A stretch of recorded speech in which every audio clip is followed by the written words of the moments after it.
Halo guys, Anda kembali bersama saya lagi Bang Bil. Ada 3 potongan video yang menurutku perlu kita reaction.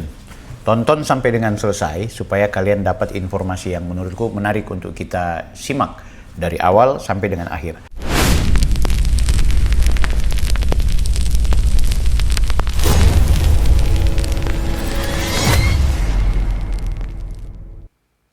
By the way, terima kasih buat kalian yang masih setia bersama Bang Bil Offside. Nantikan dan terima terus informasi-informasi terkini terkait isu politik nasional yang kontemporer.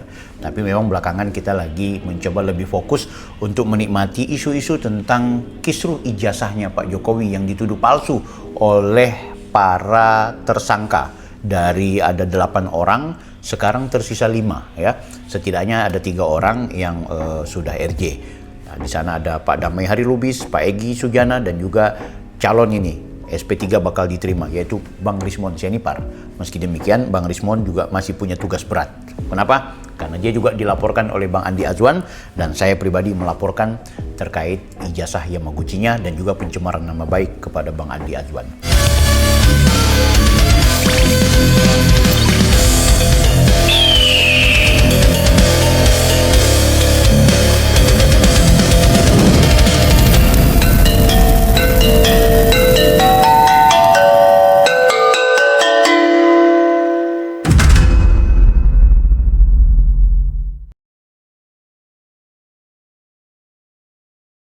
Oke guys, nah video ini menarik ya.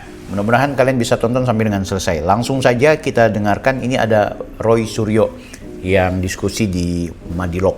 Dengarkan aja.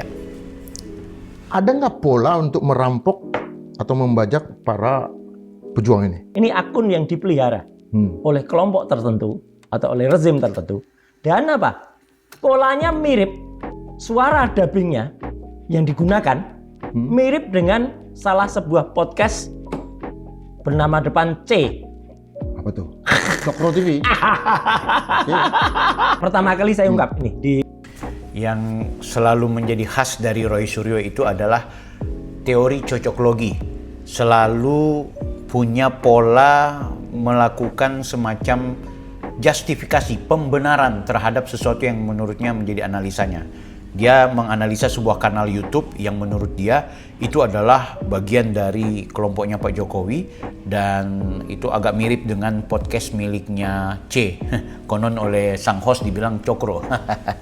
Oke, nggak apa-apa. Biarin aja. Polanya Mas Roy nggak perlu kita debat, nggak perlu kita terlalu berlebihan untuk mereaksi. Biarkan saja, karena memang Mas Roy Suryo sedang dalam keadaan situasi seperti ini. Di podcast ada WA, WhatsApp yang kemudian disebarkan ke nomor handphone, kemudian oleh satu gerombolan langsung dipercaya kalau itu nomornya Dr. Tifa. Itu kemudian dia WA salah satu orang ya circle-nya Jokowi lah gitu ya, inisialnya AA.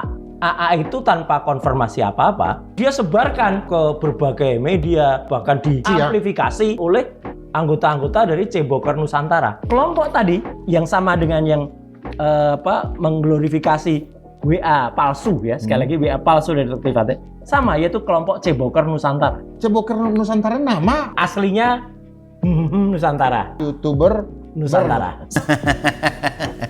Mas Roy.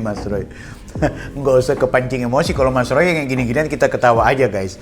Ya, soal WA-nya Dr. Tifa, setahu aku juga itu Bang AA ini, maksudnya Andi Azwan, itu tidak langsung mempercayai bahwa itu adalah WA-nya Dr. Tifa. Bahkan ia sendiri juga mencari tahu dan meminta klarifikasi di beberapa personal, di beberapa orang untuk mempertanyakan apakah benar ini Dr. Tifa. Tapi yang jelas guys, Bang Andi Azwan juga sangat paham kok bahwa itu tidak ansih dan tidak murni langsung dari Dr. Tifa sendiri, karena memang Dr. Tifa memiliki nomor yang berbeda. Cuma kan tidak bisa juga kita mengklaim seolah-olah itu adalah konstruksi dari kelompoknya Andi Azwan atau kelompok dari Cebokers Nusantara itu yang dibilang sama Roy Suryo, YouTuber Nusantara, dia bilang Cebokers. Dan teman-teman YouTuber Nusantara juga tidak kemudian mempercayai itu secara langsung bahwa itu adalah WA-nya dari Dr. Tifa. Tapi teman-teman yang membuat konten itu adalah sesuatu yang sifatnya kreatif untuk mempertanyakan saja ke ruang publik. Jangan-jangan memang benar dari Dr. Tifa kemudian menggunakan identitas yang lain. Atau bisa saja ini dari kelompoknya mereka, kemudian mereka membuat semacam ya skenario dan skema untuk membuat yang namanya Andi Azwan dan kelompoknya Pak Jokowi itu merasa percaya diri dengan tindakan yang dilakukan oleh Dr. Tifa. Tapi apapun, kita nggak bisa kemudian menuduh itu siapa, karena memang tidak bisa dipertanggungjawabkan. Bisa saja orang akan menuduh ini adalah ya orangnya Bang Andi sendiri, supaya kemudian bikin kisruh dan dijadikan konten dan bla bla bla. Kalau aku, hal-hal yang seperti ini nggak jadi penting guys, cuma memang hebatnya seorang Roy Suryo adalah berkemampuan membuat framing. Itu kita harus acungi jempol, framing. Sayangnya juga framingnya selalu jahat. Oke, kita lanjut. Sempat dikaitkan adalah nama Ketua DPR, Puan Maharani. Sempat dikaitkan dengan Menko AHY. Sempat dikaitkan dengan Pak Luhut Binsar Panjaitan. Dan terakhir, karena mungkin kurang nendang, dikaitkan juga dengan Pak JK, Pak Yusuf Kalla. Kurang ajar banget. Respon ini sekarang lagi. Soal itu ya, soal video yang beredar bahwa ada rekaman 50M Rismon Sianipar dan itu diglorifikasi oleh YouTuber Nusantara. Sebenarnya gini, kalau aku sih secara pribadi memang tidak membuat konten terkait hal itu, karena aku tahu itu juga YouTube-nya tidak bisa dipertanggungjawabkan pemberitaannya. Tidak ada rekaman 50M langsung dari wajah atau apa dari mulutnya Bang Rismon. Tapi satu hal yang jangan dilupakan adalah bahwa dalam dunia per-YouTuban itu hal-hal yang biasa saja. Ketika kemudian ada informasi begini, kemudian direaction oleh Agri Fanani misalnya dari YouTuber Nusantara. Ada informasi ini kemudian direaction oleh Bang Bill. Itu sesuatu yang biasa gitu. Selama yang mereaction juga bisa mempertanggungjawabkan dan menyadari bahwa yang dia reaction ini bisa dipercaya nggak sumber beritanya, bisa dipercaya nggak, jangan-jangan ini hoax gitu. Jangan sampai itu sesuatu yang hoax kemudian kita gembar-gemborkan. Jadi udahlah, yang begini-gini Bang Roy Suryo juga harusnya paham ya. Sebenarnya beliau paham, cuma biasa beliau sedang memainkan peran supaya memframing hal-hal buruk. Lagi dimainkan. Dia seolah-olah tuh dijadikan kantong samsak kalau untuk tinju. Jadi biar dipukulin, padahal ini ada sebuah modus besar. Mekanisme tujuannya satu, untuk nutupin ini ijazah palsu ini sekali lagi. Fitnah ya guys ya. Saya mau menyatakan bahwa dipastikan urusan yang kemudian melakukan laporan kepada Rismon atau apa saja, termasuk RJ terhadap Egy, terhadap Damai Hari Lubis itu dan lain-lain sebagainya. Itu tidak dalam konteks mau menutupi ijazahnya Pak Jokowi itu karena dinilai palsu. Karena pada faktanya Roy Suryo lah akan menjadi pemain yang bisa saja dengan 5-4 orang lainnya atau bisa menjadi pemain tunggal untuk kemudian berhadapan dengan persidangan ya. Dan meski memang ada relawan, ada circle-nya Pak Jokowi yang melaporkan Rismon, yang semacam mengagendakan RJ, atau ada kelompok-kelompok barisannya Pak Jokowi yang mencoba mengulik-ngulik personal atau masalah hukum dari para tersangka ini, itu tidak dalam konteks untuk menutupi ijazahnya Pak Jokowi palsu. Enggak. Kadang-kadang itu dimunculkan karena bosannya publik, bosannya orang pendukungnya Pak Jokowi melihat performa Rismon misalnya yang terlalu berlebihan padahal dia dosanya besar betul dalam konteks ijazahnya. Bosan melihat Tifa daripada lo Natisaki. Ada juga bukan masalah bosan. Ada relawannya Pak Jokowi yang sebenarnya juga bukan relawan sebagaimana banyaknya relawannya. Kan relawan atau pendukung Pak Jokowi itu beragam ya. Ada yang memang terorganisir, ada yang tidak. Ada juga yang ngerasa kasihan. Aduh, Tifa ini meskipun dia mendongkolkan, biar bagaimanapun dia berteman dengan saya punya teman siapa? Saya dengan teman saya. Jadi mending daripada dia nanti masuk penjara, mending kita selamatkan lah. Yang penting sadarkan dia. Rismon ini daripada lo keluar-keluar, padahal lo juga berbohong, padahal lo juga bermasalah. Udahlah, daripada lo diancam, daripada lo kemudian masuk penjara, daripada lo juga akhirnya bermasalah, mending akui saja bahwa lo salah. Ayo RJ kan gitu, Egy Sujana. Daripada lo mampus di penjara, lo sakit lo, daripada gitu, ayo udah minta maaf, Damai Hari Lubis, ayo, kan seperti itu. Tapi apakah semua itu disepakati oleh seluruh relawan? Enggak, banyak pendukung yang menolak gitu. Nah, Pak Jokowi orang di posisi yang mau tidak mau ada yang datang, ya dia ucapin terima kasih, dia maafkan, selesai. Setelah itu diserahkan kepada kepolisian. Nah, menyangkut Dr. Tifa itu, walaupun mungkin WA-nya sudah beredar seperti itu, yang jangan dilupakan juga ada informasi-informasi bahwa Ibu Tifa berada di Solo untuk kemudian bermohon RJ. Tapi apakah ini benar atau tidak? Ya kita nggak bisa kemudian pastikan kalau memang benar-benar keluar dari mulutnya Ibu Tifa, saya nggak RJ kok, saya nggak pernah bermohon kok. Bahkan dia mengeluarkan pernyataan perlawanan, dia tidak akan pernah mau RJ. Ya udah kita percaya aja, kalaupun dia berbohong kan dosanya yang bersangkutan. Jadi memang penting juga untuk mendapatkan informasi yang betul-betul valid ya, yang benar, jangan sampai kita kemudian terjebak dengan informasi buruk. Jadi gitu, jadi YouTuber Nusantara dipastikan itu kita tidak dalam konteks untuk membuat Rismon Roy Surya berkelahi, enggak. Kita mau pastikan bahwa Bang Rismon, kalau memang Anda meyakini ijazah Pak Jokowi palsu, perjuangkan aja terus. Lo jangan pernah minta RJ. Ya kalau akhirnya dia pada tahap tertentu dia merasa bahwa dia salah, ya silakan dia berkomunikasi dengan Pak Jokowi. Di luar soal dia punya kasus yang berbeda ya guys ya. Kan seperti itu. Jadi salah kalau kemudian seolah-olah mau menutupi soal ijazahnya Pak Jokowi. Kecuali seluruhnya RJ, tidak sampai di persidangan, tidak ada kepastian hukum, baru di situ kemudian kita pastikan ternyata Pak Jokowi tidak berani menunjukkan ijazahnya di persidangan sebagaimana yang beliau janjikan. Ini kan belum, kan persidangan belum terjadi, P21 juga sedang berproses, sebentar lagi. Oke, kita ke video lainnya guys ya, kita dengarkan pernyataan dari salah seorang temannya Rismon dulu. Ya, sebenarnya kan politik ya. Ini bukan, semua proses ini sebenarnya basisnya adalah politik. Politik itu menyangkut seorang figur politik, yaitu Joko Widodo. Ini Andi Aswan, Bang Bil, atau siapapun namanya, itu bagian sebenarnya dari Joko Widodo. Kalau kata Pak Jokowinya, udah selesai. Gitu. Jadi Bang Rizal Fadila, Pak Haji, saya pastikan bahwa benar kami adalah bagian dari circle-nya Pak Jokowi. Benar kita pendukung Pak Jokowi. Kalau Bang Andi apalagi, memang beliau adalah relawan yang secara struktur memang berada di barisannya Pak Jokowi. Tapi tidak semurah dan semudah itu untuk kemudian Anda klaim, ya karena anak buahnya Pak Jokowi, ntar juga Pak Jokowi bilang, lo berhenti aja Bil, aku berhenti. Enggak. Bang Haji, saya mau informasikan sama Pak Haji Rizal Fadila bahwa Pak Jokowi itu orang yang menghormati orang, termasuk dia menghormati relawannya.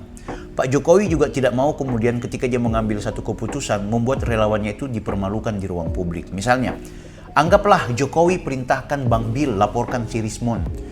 Tiba-tiba kemudian Pak Jokowi bilang, Bang Bil tarik laporan itu. Pak Jokowi juga sadar kalau apa yang saya perintahkan dan apa yang saya suruh kepada Bang Bil itu punya potensi merusak nama baik seorang Bang Bil. Pak Jokowi menghitung itu, jadi nggak mungkin Pak Jokowi akan ikut. Selain itu, ini memang urusannya kita gitu loh. Ini urusannya saya. Di belakang saya juga ada Joshua Sinambela, ada juga Roni Teguh gitu. Yang memang dipastikan mereka tidak masuk dalam circle-nya Pak Jokowi dalam konteks dukungan politik karena memang mereka akademisi murni. Ayo, Bang Riza. Jadi bahwa memang kasus ini politik iya, tapi yang politik itu adalah kalian sendiri. Kenapa? Karena kalian sudah tahu ini orang pemilik ijazah asli, palsu gara-gara fitnah, palsu gara-gara tuduhan, palsu gara-gara cocok logi, palsu gara-gara perspektif yang misinformasi, palsu karena tuduhan yang disinformasi, palsu karena ada kebencian di sana, palsu karena ada hoax di sana. Itu kalian glorifikasi tiada henti, tiada berhenti. Sampai dengan ketika ada orang yang mengaku itu palsu tapi ternyata dia akui lagi itu asli, tetap kalian glorifikasi palsu terus. Ini namanya politik. Yang politik itu kalian sebenarnya. Pak Jokowi sebagai manusia Indonesia menyerahkan kepada hukum. Tinggal hukum aja yang berproses seperti apa. Memang sih repotnya Pak Jokowi mantan presiden. Karena Pak Jokowi mantan presiden, yang anaknya kebetulan wakil presiden, seolah-olah proses yang terjadi di penyidikan yang ada di Polda Metro Jaya, semua pola atau urusan politik. Nah ini yang repot, ini yang bermasalah. Kita menuduhnya demikian. Kita tidak tahu bahwa proses penyidikan, dari penyelidikan sampai ke penyidikan, sampai menentersangkakan, sampai nanti akan P21, sampai nanti di persidangan, semua memang ada proses yang bisa dibilang muatan politik, tapi jangan lupa semua proses hukum yang harus ditegakkan. Kan gitu. Tapi apakah benar Pak Jokowi perintahkan Bil, dosa banyak bicara. Pak Andi, dosa banyak bicara. Pak Haji, Sedangkan kita mau bicara saja tidak ada perintah, apalagi kita nggak mau bicara. Seandainya Pak Jokowi pakai pola bahwa siapa yang tampil, siapa yang melapor, siapa yang bicara itu ditentukan oleh beliau atau diatur oleh mekanisme Solo, maka tidak semua orang diberikan ruang kesempatan untuk berbicara di media nasional dan tidak semua orang diberikan ruang untuk kemudian membuat akun YouTube masing-masing. Ya kan? Bahkan YouTuber Nusantara, kalau Pak Jokowi pun memerintahkan, menginstruksikan, bikin video tentang ini, bikin video tentang itu, guys, aku yakin dan percaya komunitas ini akan bubar dengan sendirinya.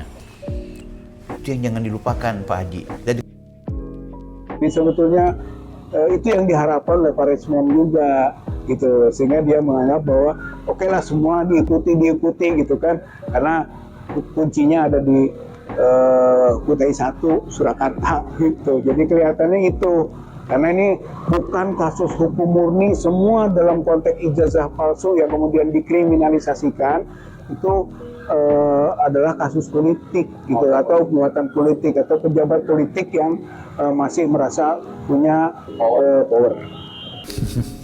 ya, kasihan Pak Haji ya, semakin tua bukannya insaf, semakinnya sadar, tapi justru menunjukkan performa sebagai orang yang punya sakit di hati gitu, punya penyakit di jiwa, bahkan aku lihatnya seperti itu.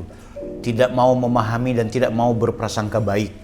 Kasihan sekali. Ini yang disebut ijtanibu katsiran minadz-dzanni inna ba'dadz-dzanni ismun. Jauhilah yang namanya prasangka buruk, karena prasangka buruk itu dosa. Dosanya dosa besar pula. Sayang sekali ya Pak Haji kok langsung bermain analis. Kalau analisa politik bagus, tapi kalau fitnah ya repot gini. Kalau ini kan masuk ke kategori yang menurut saya analisa prasangka buruk yang sangat jahat. Oke guys, kita nggak usah lanjut ke Pak Rizal Fadila. Saya kira dia semakin uzur, semakin tua mencoba untuk ya calling down dulu, nggak usah keluar-keluar. Terima aja nanti hukuman yang bakal diproses. Tidak ada yang mengkriminalisasi kok, semua orang udah paham. Kita ke video selanjutnya.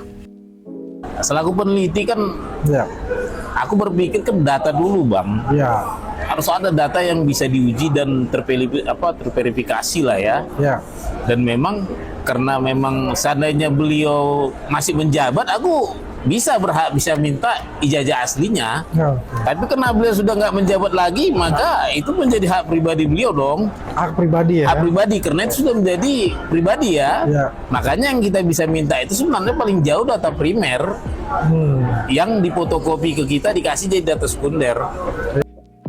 Guys, aku mau luruskan ke Bang Bonatua. Ini kaget juga ini. Bang Bonatua sudah harmonis dan juga semakin mesra bersama Bang Andi Azwan. Apakah jangan-jangan apa istilahnya ya, Bonatua menjadi termul magang? Sama kayak istilahnya Opung, Rismon akhirnya menjadi termul yang sedang magang. Walaupun istilah termul itu aku nggak setuju ya.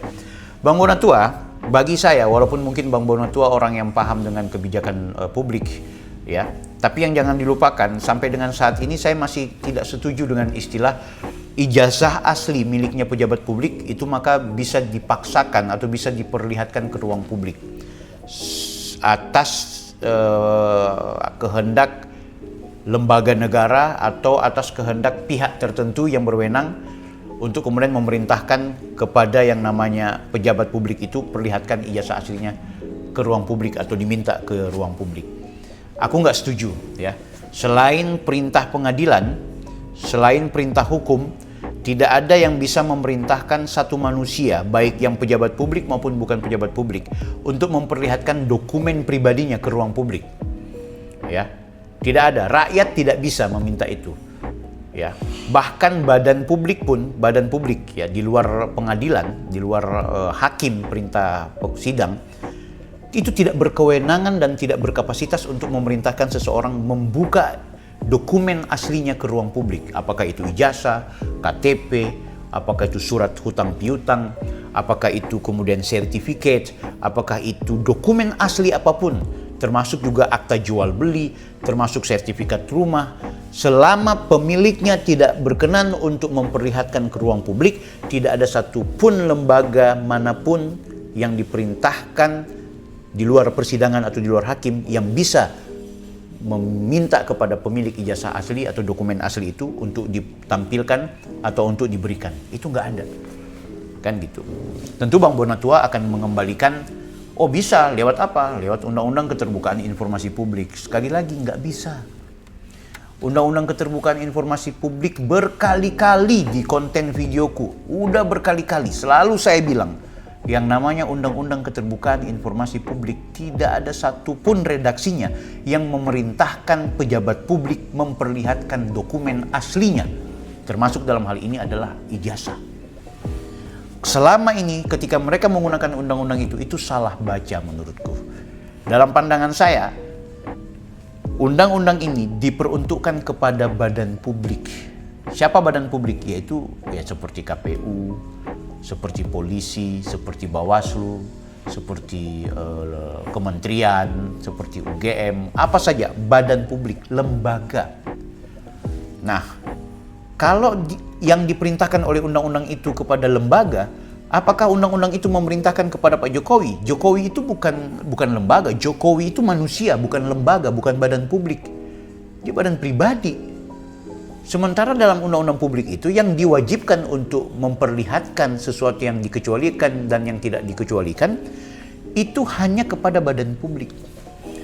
Nah, ketika badan publik diminta untuk perlihatkan data-data pejabat publik, maka badan publik itu hanya bisa memperlihatkan sesuai dengan apa yang ada dalam datanya.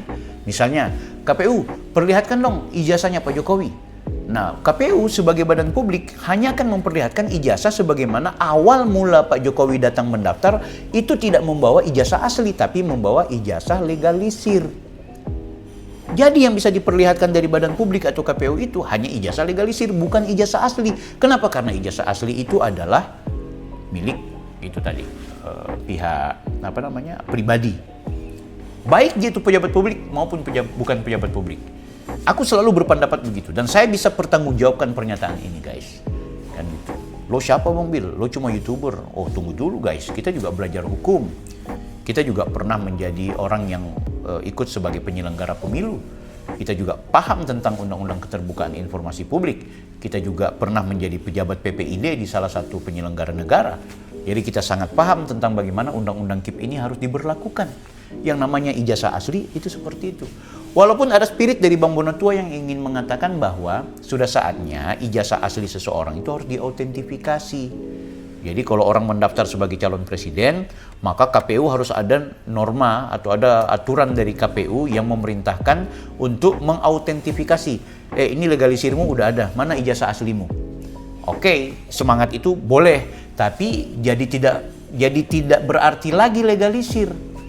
Karena kenapa tidak perlu membawa ijazah asli? Karena ijazah legalisir itu adalah ijazah yang sudah secara sah, secara hukum sudah sesuai normatif, tidak perlu lagi kemudian membawa ijazah asli. Karena ijazah asli itu juga bisa kembali difotokopi lagi untuk kepentingan agenda-agenda yang lain.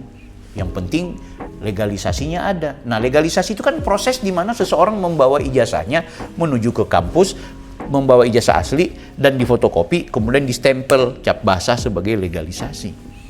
Nah, itu. Jadi aku nggak setuju dengan pandangannya Bang Bonatua dan teman-teman yang seolah-olah kalau pejabat publik maka dokumen pribadinya menjadi dokumen publik. Saya menolak itu, kecuali dokumen publik itu atau dokumen pribadi itu memang di-input atau disubmit di lembaga badan publik seperti calon presiden, calon DPR, calon bupati, calon gubernur. Semua dokumen pribadi mereka yang disyaratkan baik itu KTP, itu ijazah, kemudian surat biasanya kartu keluarga, itu dokumen pribadi. Tapi ketika menjadi syarat pencalonan pendaftaran, maka itu menjadi domain publik. Namun ingat, yang diserahkan kan bukan yang sifatnya asli, melainkan yang legalisir atau yang fotokopi. Maka yang menjadi menjadi milik publik itu adalah dokumen yang bersifat fotokopi atau legalisir, bukan yang asli. Mudah-mudahan ini bisa dipahami sama teman-teman. Kita slow aja dulu guys ya. Kita berjumpa di video berikutnya. Komentar kalau ada hal-hal yang kurang berkenan. Saya Bang Bil, Offside.